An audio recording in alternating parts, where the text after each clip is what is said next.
iyi nama yahuzaga abakuru b'ibihugu na za guverinoma zigize umuryango wa OTAN yaberaga Washington. Abategetsi bari bayitabiriye batashye bajyanye icyifuzo gikomeye cya perezida wa Ukraine Volodymyr Zelensky.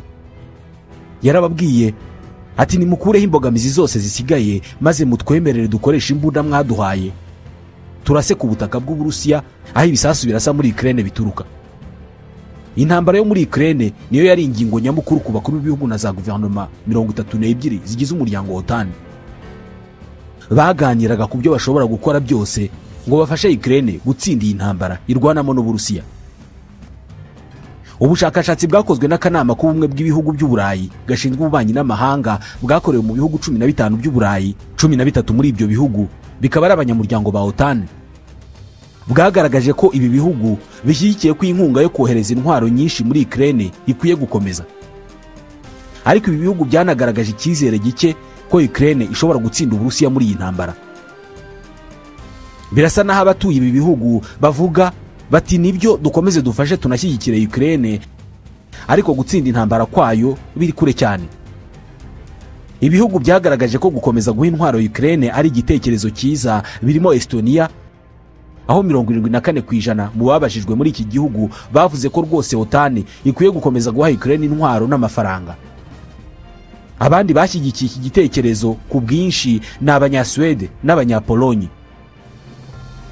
66% bose rwose barifuza ko OTAN yohereza intwaro nyinshi muri Ukraine. Abongereza 59% nabo rwose barashaka ko Ukraine ikomeza guhabwa intwaro nyinshi ngo barebe ko yatsindiye intambara. Ibihugu birimo abaturage benshi bagaragaje ko rwose nubwo Ukraine ikomeje guhabwa intwaro ariko itazatsindura urugamba. Barimo bagira iki? Aba 49% by'ababajijwe rwose bagaragaje ko Ukraine nta mahirwe ifite. Abataliyani 48% nabo nuko batekereza ko Ukraine itazigera itsinda iyi ntambara. Abanyabulgaria 46% nabo niko babitekereza. Gusa aba nubwo bavuga ko Ukraine itazatsinda iyi ntambara ntabwo bavuga ko Uburusiya nabwo buzayitsinda. Ahubwo bavuga ko iyi ntambara izarangirira mu biganiro by'amahoro. Ibi bihugu byombi bikagira ibyo byumvikanaho ubundi imirwano igahagarara. Uburusiya n'intambara yabwo muri Ukraine nibyo byibanzweho cyane mu nama ya OTAN yaberaga Washington. Igihe Uburusiya bwateraga Ukraine mu 2022, ibihugu byinshi birimo Amerika ndetse n'ibindi bigize OTAN byahise byihutira gufatira Uburusiya ibihano. Ibigo byose bikomeye bifite amazina azwi mu bucuruzi byari bifite amashami mu Burusiya byahise bifunga imiryango. Bashakaga guheza umwuka ubukungu bw'Uburusiya. Ubu hashize imyaka 2 kandi Uburusiya na Ukraine baracyarwana. Ese ibi bihano byarakoze? Igihe Alexei Navalny, umunyapolitike wo mu Rusiya wahanganye na Putin igihe kinini, yapfiraga muri gereza muri Siberi, ibihugu byinshi byo mu Burayi na Amerika byahise byihutira kongera ibihano ku byari bisanzwe byarafatiwe Uburusiya. Igihe Navalny yashyingurwaga, ibihano Uburusiya bwari bumaze gufatirwa na Leta Zunze Ubumwe za Amerika zonyine byageraga kuri 500. Ibyinshi muri ibi bihano ni ibirebana n'ubushotoranyi bw'Uburusiya kuri Ukraine. Ibi bihano babikajije mu 2022 noneho ubwo Uburusiya bwatangiraga kugaba ibitero kuri Ukraine. Bimwe muri ibyo bihano byanafashwe mu 2014 ubwo Uburusiya bwigaruriraga intara ya Crimea yahoze ari ya Ukraine, ariko bukaza kuyigarurira buvuga ko ari intara yabwo.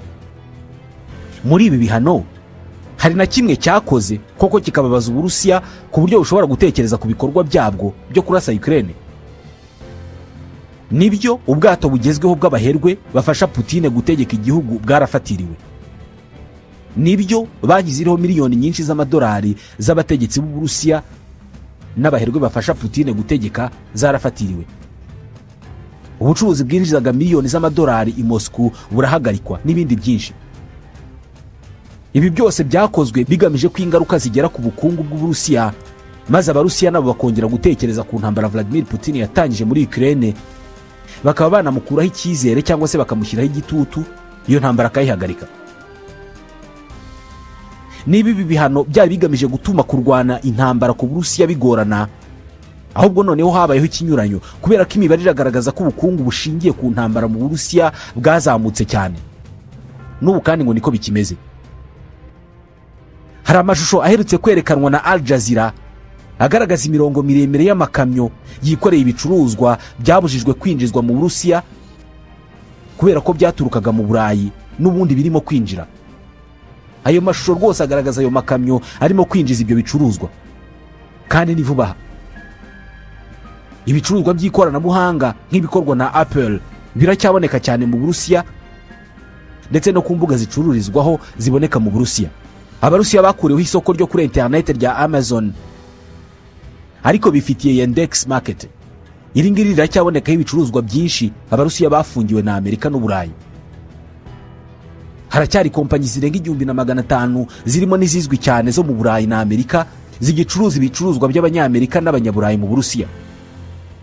Nyamara izi kompanyi zari zararahe zirarenga zivuga ko nta kintu na kimwe zizongera gukorana n'Uburusiya. Izi kompanyi zohereza ibicuruzwa mu Burusiya, ariko mu kwishyurwa amafaranga ntabwo ahita ajya kuri konti zazo, ahubwo ashyirwa ku zindi konti z'abandi bantu basa n'abahuza, ku buryo ntaho wahuriza izi kompanyi n'Uburusiya. Iyi ntambara igitangira, ibigo bizwi bikomeye mu bucuruzi ku isi nk'abacuruzi b'imyenda bitwa Zara, H&M cyangwa se Louis Vuitton bahise bafunga amaduka yabo i Moscow bavuga ko ntaho bazongera guhurira n'Uburusiya. Ariko nyuma yaho abacuruzi b'Abarusiya bashyizeho uburyo bushya bw'imikoranire n'ibindi bigo byafunze amaduka yabyo i Moscow. N'ubundi Abarusiya baracyarangura ibicuruzwa by'aba Banyaburayi, ariko bakishyura mu buryo bw'ibanga. Ibi byose byatumye ibihano Uburusiya bwafatiwe bitagira ikintu na kimwe bibukoraho rwose, ku buryo bukinjiza amafaranga anakoreshwa mu ntambara. Mu yandi magambo, birashoboka cyane ko rwose amafaranga y'Abanyamerika yifashishwa mu kurwana intambara Amerika irwanamo ku ruhande rwa Ukraine. Volodymyr Zelensky uyobora Ukraine akigera muri Amerika yitabiriye inama ya OTAN yasobanuye neza icyo yari ategereje muri iyi nama ya OTAN. Yashakaga uburyo bwinshi bwo kurinda ikirere muri Ukraine. Yashakaga kubona indege nyinshi z'indwanyi harimo na za F-16. Agashaka ibikoresho bituma yizera umutekano muri Ukraine. Yashakaga guhabwa byose bimufasha, birimo intwaro, inkunga y'amafaranga, inkunga mu bya politike, ariko cyane cyane yashakaga ikimenyetso gisobanutse neza ku byerekeye kwakira Ukraine nk'umunyamuryango mushya wa OTAN. Birasa naho rwose Zelensky asubiye Kiev amwenyura kubera ko byinshi mu byo yasabaga yarabyemerewe.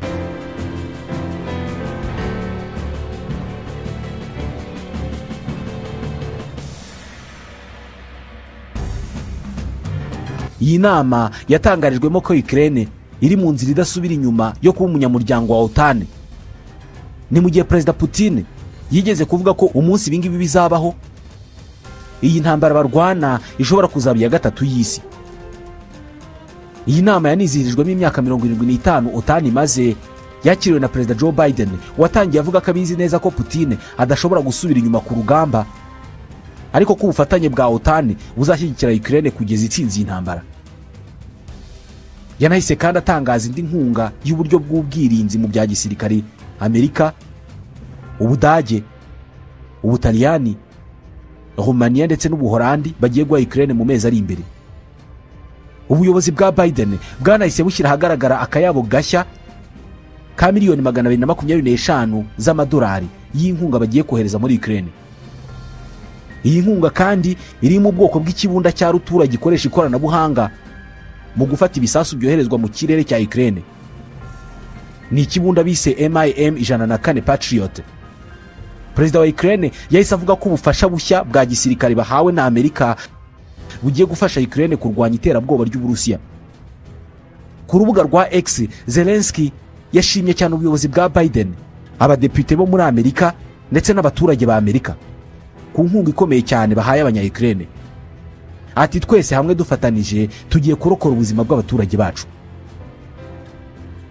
Umwe mu myanzuro 38 yashyizweho n'ibihugu 32 by'uyu muryango wa OTAN uragira uti dushyigikiye byimazeyo uburenganzira bwa Ukraine bwo kwihitiramo gahunda zayo z'umutekano no kwihitiramo ahazaza hayo hatabayeho kwivangwamo n'ibindi bihugu. Bati ahazaza ha Ukraine hari muri OTAN. bati turishimira intambwe Ukraine imaze gutera kuva haba inama yabereye muri Lithuania mu gukora amavugurura akenewe ya demokarasi, ubukungu n'umutekano. Uyu mwanzuro urakomeza uti mu gihe Ukraine ikomeje gukora uwo murimo w'ingenzi cyane, bati tuzakomeza gushyigikira iyo ntambwe idasubira inyuma yo kwinjira byuzuye mu Burayi no muri OTAN. Bati twemeje ko twiteguye kugira Ukraine umunyamuryango wa OTAN mu gihe abanyamuryango bose babyemeje, bati kandi Ukraine yujuje ibisabwa byose.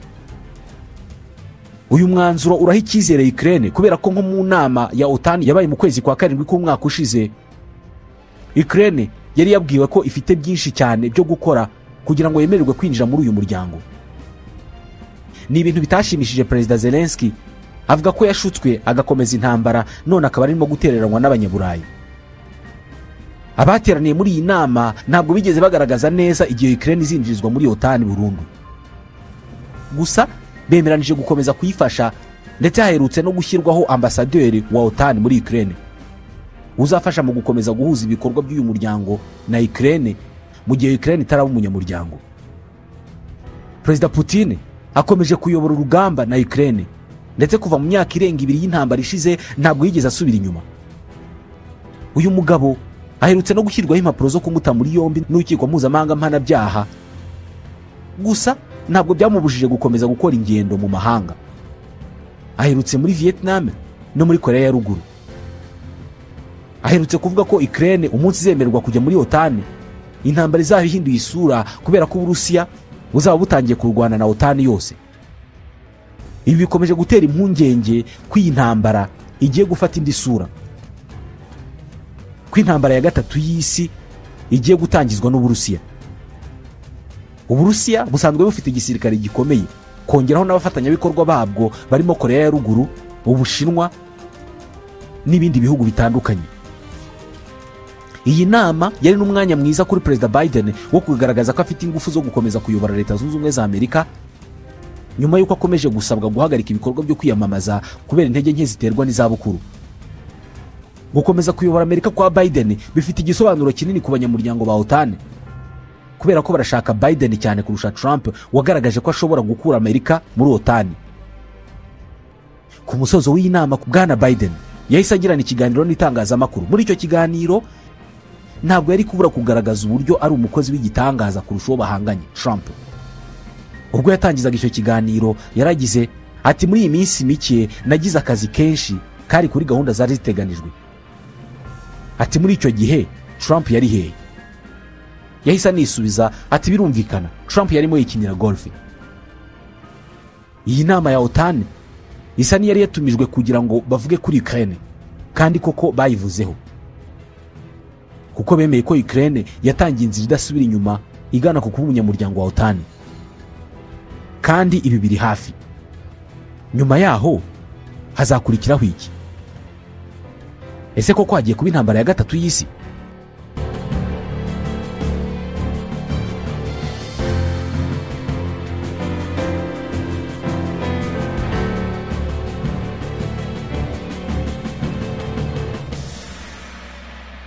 Ibaye mu gihe gikomeye aho intambara ikomeje gukaza umurego muri Ukraine, aho Vladimir Putin akomeje gushakisha abafatanyabikorwa bamushyigikira mu ntambara. Ibihugu bigize OTAN bibaye bishyiraho perezida wa Amerika, nta kabuza byashyiraho Biden bitazuyaje, bititaye ku kuba adafite ingufu nyinshi z'umubiri. Ibihugu bigize OTAN birarebwa cyane n'iki kibazo cy'ugomba kuyobora Amerika, kubera ko Donald Trump ntabwo ari inshuti ya OTAN, ndetse inshuro nyinshi yavuze ko ashobora gukura igihugu cye muri uyu muryango. OTAN ni umuryango washinzwe n'ibihugu byo mu gice cy'amajyaruguru y'isi, cyangwa igice cy'amajyaruguru ya Atlantique, ni ukuvuga ibihugu by'abanyaburayi wongeyeho n'ibyo mu majyaruguru ya Amerika nka Canada na Leta Zunze Ubumwe za Amerika, biri haruguru y'umurongo ntekerezo wa Tropique de Cancer ugaragazwa nk'ugabanyamisi ibice bibiri, ni ukuvuga igice cy'amajyaruguru y'isi ndetse n'ikindi gice cyose gisigaye. Rero ibi bihugu byishyize hamwe mu bufatanye bwa gisirikare bigamije gutabarana muri icyo gice kiri hejuru y'umurongo muhimbano wa Tropique de Cancer cyiswe cy'amajyaruguru ya Atlantique. Uyu muryango wa OTAN watangijwe mu masezerano yiswe North Atlantic Treaty yasinywe ku itariki ya 4 y'ukwa 4 mu 1949 hagati y'ibihugu 12 birimo Ubwongereza, Ubufaransa, Leta Zunze Ubumwe za Amerika, Ububiligi, Luxembourg, Ubuholandi, Canada, Portugal, Ubutaliyani, Norvège, Denmark ndetse na Islande. Aya masezerano yaragamije ubufatanye mu bya gisirikare mu bijyanye no gutabara mu gihe igihugu kinyamuryango cya OTAN cyaba kigabweho ibitero n'ibihugu by'umwanzi. Ukurikije igihe uyu muryango washingiwe, umwanzi wavugaga yari ibihugu byishyize hamwe by'Abasoviete cyangwa ibihugu by'inshuti z'Abasoviete nk'Ubudage bw'Uburasirazuba n'ibindi. Uyu munsi nabwo umwanzi w'ibihugu bigize OTAN aracyari Uburusiya. Nk'ubwo bimwe mu bikorwa bya mbere bagiye gukora ni ugushyiraho uhagarariye uyu muryango wa OTAN mu murwa mukuru wa Ukraine, Kiev, kugira ngo arusheho kugirana umubano mwiza n'iki gihugu cyugarijwe n'intambara. OTAN igiye kugira uyihagarariye muri Ukraine, nyamara Ukraine ntabwo iraba umunyamuryango wa OTAN, ndetse gushaka kuba umunyamuryango ni nabyo byayikururiye intambara. Umujyanama wa Perezida Biden mu by'umutekano, Jake Sullivan, yavuze ko iyi ntumwa ya OTAN i Kiev izaba ifite inshingano zo kunoza umubano w'uyu muryango na Ukraine. By'umwihariko ariko izaba ifite inshingano zo kureba ibyo Ukraine ikeneye kugira ngo OTAN ibihe barusheho gukomeza kurwana n'Uburusiya. Intego nyamukuru y'iyi nama ariko ngo ni uguhumuriza Ukraine no kongera kuyibutsa ko ibi bihugu by'ibihangange biyiri inyuma. Amasaha make mbere yo gutangira ku iyi nama, Uburusiya bwarashe ivuriro bivugwa ko rivura abana mu murwa mukuru Kiev, hapfamo abantu 31. Ibi nabyo iyi nama yabanje kubyamagana. Iyi nama nicyo gikorwa cya mbere mpuzamahanga cyitabiriwe na Minisitiri w'Intebe mushya w'Ubwongereza, Keir Starmer. Ishyaka rye ry'abakozi riherutse gutsinda amatora mu cyumweru gishize. Iyi nama kandi yitabiriwe na Perezida Emmanuel Macron w'Ubufaransa, ufite ibibazo bya politike mu gihugu cye nyuma y'uko ishyaka batavuga rumwe mu Bufaransa riherutse gutsindira imyanya myinshi mu nteko ishinga amategeko. Ni inama kandi isanze Perezida Biden afite ibibazo mu gihugu cye, aho ari ku gitutu cy'abo batavuga rumwe na bamwe mu bo mu ishyaka rye bamusaba guhagarika kwiyamamaza kubera ko nta ngufu akibifitiye. Ni nyuma yo kwitwara nabi cyane mu kiganiro mpaka cyabaye mu byumweru bishize. Abandi bayobozi bitabiriye iyi nama barimo umunyamabanga mukuru cy'uyu igihe wa OTAN, Jens Stoltenberg, barimo umuyobozi wa guverinoma y'Ubudage, Olaf Scholz, Minisitiri w'Intebe w'Ubutaliyani, Giorgia Meloni, Minisitiri w'Intebe wa Canada, Justin Trudeau, Minisitiri w'Intebe mushya w'Ubusuwisi, Ulf Kristersson. Ku mbuga nkoranyambaga nyuma yo kugera i Washington, Perezida Zelensky yatangaje ko agiye gukomeza gushakisha uburyo ibihugu bigize OTAN byamuha intwaro zo kurinda ikirere, bikamuha ubufasha bw'amafaranga n'indege z'intambara zirimo za F-16. Ati turashaka ibikorwa byinshi by'Uburayi na Amerika byo gushyigikira abarwanyi bacu. Ati twiteguye gukora ibishoboka byose kugira ngo umuterabwoba ari w'Uburusiya atsindwe. Ati ngibi ntabwo ari ingenzi ku gihugu cyacu gusa, ahubwo ni ngombwa kuri buri wese, kuri buri mufatanyabikorwa wacu ndetse n'amahanga yose. Ukwinjiza Ukraine muri uyu muryango byadindijwe n'amavugurura amaze igihe akorwa muri uyu muryango, ariko cyane cyane byadindijwe nuko umunsi bazemeza Ukraine nk'umunyamuryango mushya ibintu bizahita biba bibi cyane muri iyi ntambara, kubera ko noneho Vladimir Putin azavuga ko mu buryo bweruye arimo arwana na OTAN. Iyi ntambara ishobora kuzaba mbi cyane. Gusa n'ubundi ibihugu binyamuryango bya OTAN byo byiyemeje gukomeza gufasha Ukraine, bisa naho kwinjira kwayo muri uyu muryango byamaze kubaho. Bamwe mu bayobozi b'ibihugu binyamuryango barimo na Biden mu bihe byashize basezeranije kutazinjiza OTAN mu ntambara y'Uburusiya na Ukraine, kandi babujije Ukraine gukoresha intwaro zatanzwe nabo n'abandi bafatanyabikorwa bayo mu bitero bigabwa ku Burusiya imbere mu Burusiya. Ariko mu kwa gatanu, Biden ku nshuro ya mbere yemereye Ukraine gukoresha intwaro zatanzwe na Amerika mu kugaba ibitero mu Burusiya hafi ya Kharkiv, umujyi wa kabiri munini mu Burusiya, umujyi uri ku birometero 40 uvuye ku mupaka w'Uburusiya. Leta Zunze Ubumwe za Amerika nizo muterankunga ukomeye wa OTAN, kandi hashize igihe kinini iki gihugu na OTAN ubwayo bagerageza uburyo ibindi bihugu binyamuryango nabyo byakongera amafaranga bitanga muri uyu muryango.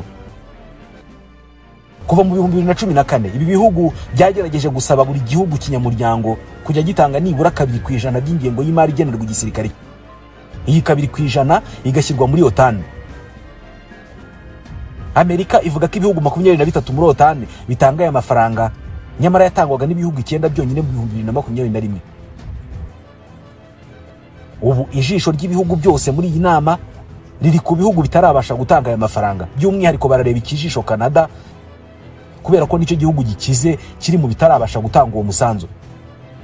Mu kwezi kwa gatanu muri uyu mwaka, abasenateri b'abanyamerika b'abademokrate n'abarepublika bandikiye ibaruwa Trudeau imumenyesha ko arimo kwirengagiza inshingano muri OTAN. Banditse iyi baruwa nyuma y'uko Canada yari imaze gutangaza ko mu 2029 ingengo y'imari y'igisirikare cya Canada izaba igeze kuri 1.7% by'umusaruro mbumbe w'igihugu wose. Espagne, Ubutaliyani na Portugal nabyo biri mu bihugu bitanga imisanzu mike. Uko gutanga umusanzu muto kw'ibihugu binyamuryango biri mu byababazaga cyane Donald Trump, utarahwemye kugaragaza ko ababazwa cyane no kuba Amerika ariyo iheka ibi bihugu bisa naho ari ibicungira umutekano. Trump yageze aho ashaka gukura Amerika muri OTAN, ndetse hari ubwoba ko aramutse atowe rwose yahita akura igihugu cye muri ubu bufatanye bwo gutabarana.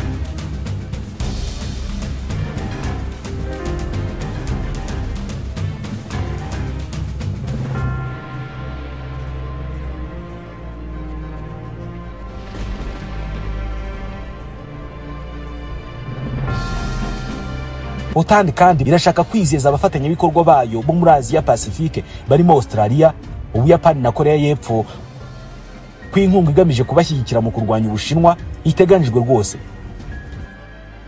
Ubushinwa bushinjwa n'uyu muryango kongera umubare w'abasirikare n'ibikoresho bya gisirikare mu nyanja y'amajyepfo y'Ubushinwa, inyanja itavugwaho rumwe, inyanja ifatwa nk'inzira ikomeye y'ubucuruzi ku isi. Ubushinwa buvuga ko ari inyanja yabwo. Izindi guverinoma nyinshi zo mu karere zirimo Philippines na Taiwan nazo zisaba umugabane wazo muri iyi nyanja. Ukwiyamamaza kwa Biden ushaka kongera gutorwa mu kwezi kwa 11 muri uyu mwaka ni ikibazo ababasangira ngendo batabura kurebaho, bitewe n'uko umuterankunga wabo ukomeye arashaje cyane, arasusumira kandi bafite impungenge z'ibyemeza afata. Gusa ibi nta kintu bitwaye, ndetse ni na byiza ko yakongera gutorwa, kuko aho kugira ngo babone Donald Trump hatorwa umukambwe Biden. Nyamara aho amatora yerekeza biragaragara ko Donald Trump ashobora gutorwa. Itorwa rye ryaba ari inkuru mbi cyane kuri OTAN, kubera ko ashobora no gukura Amerika muri ubu bufatanye. Kuva intambara yatangira, Uburusiya bugaragaza ko burimo kurwana na OTAN atari Ukraine. Mu mwaka ushize, Minisitiri w'Ububanyi n'Amahanga wungirije w'Uburusiya Alexander Gruchko yigeze kuvuga ati intambara y'ubutita yarangiye ubwo Leta Zunze Ubumwe z'Abasovieti zasenyukaga. Ati ntabwo twifuza kongera kujya muri iyo ntambara, ahubwo ni Leta Zunze Ubumwe za Amerika zikoresha umuryango OTAN zikayiduhatira. Yongeyeho ko muri iyi minsi umubano w'Uburusiya n'ibihugu by'uburengerazuba wasenyutse cyane, ndetse ko Uburusiya butarimo kurwana na Ukraine nk'uko bivugwa, ahubwo ko ari intambara buhanganyemo n'umuryango OTAN urangajwe imbere na Leta Zunze Ubumwe za Amerika. Ati ibi ni ibihugu byiyemeje kugambirira gusenya Uburusiya binyuze kuri Ukraine. Birasa naho ibi yavugaga cyane cyane ku ruhande rw'uko Uburusiya burimo kurwana na OTAN ari ukuri koko, kubera ko inkunga ibi bihugu biha Ukraine iragaragaza ibi ngibi yavugaga.